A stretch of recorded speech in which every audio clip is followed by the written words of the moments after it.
Shalom, shalom, bien-aimés dans le Seigneur.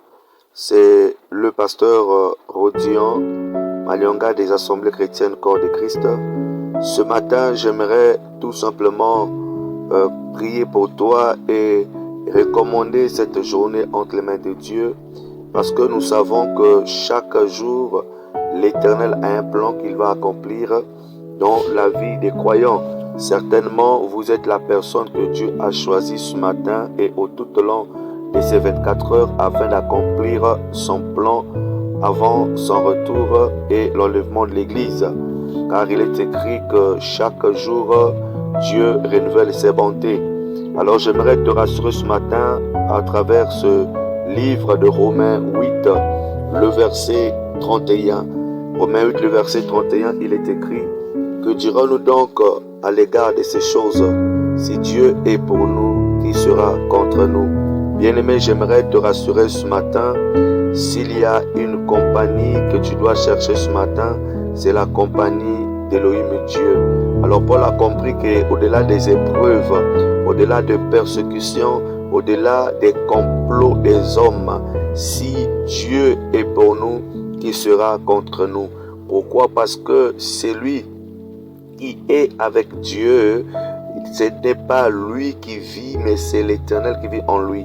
Raison pour laquelle Paul a compris ce mystère et dit: ce n'est pas moi qui vis, mais c'est Christ qui vit en moi. Or, quand on te combat, c'est Christ qu'on combat à cause de la présence de Dieu qui est en toi. Raison pour laquelle quand Saul persécutait l'Église, persécutait les disciples, la présence du Seigneur Jésus-Christ se manifestait sur le chemin de Damas et il a dit à Saul: pourquoi me persécutes-tu?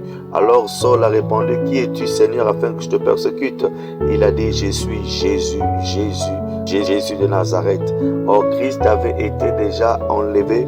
Alors rien que par la présence de Dieu dans le cœur des disciples, quand on persécutait les disciples, c'est Christ qu'on persécutait. Or il est écrit dans Matthieu 1, le verset 23, que tu admettras au monde un fils, on l'appellera Emmanuel. Emmanuel se traduit tout simplement Dieu avec nous. Raison pour laquelle David comprend et dit: avec Dieu, nous ferons des exploits. Ce matin, j'aimerais à ton réveil que tu commences par chercher d'abord le véritable ami qui est Christ dans la prière. Que tu commences à recommander tes détails de la journée entre les mains de Dieu. Et ma prière pour toi ce matin, que l'Éternel soit à ta compagnie, que l'Éternel t'assiste, que l'Éternel veille sur toi et que l'onction de Dieu soit sur toi, que l'Éternel parle par ta bouche, que l'Éternel bénisse et guérisse les gens par tes mains, que l'Éternel transforme les vies à partir de ta personne. Car ce matin, je te rassure, tu n'es pas n'importe qui. Et ce jour que l'Éternel vient de t'accorder, c'est une journée remplie de grâce et de bénédiction. Alors je prie ce matin, c'est avec Dieu que tu vas accomplir son plan. Que l'Éternel te bénisse et qu'il te fasse du bien.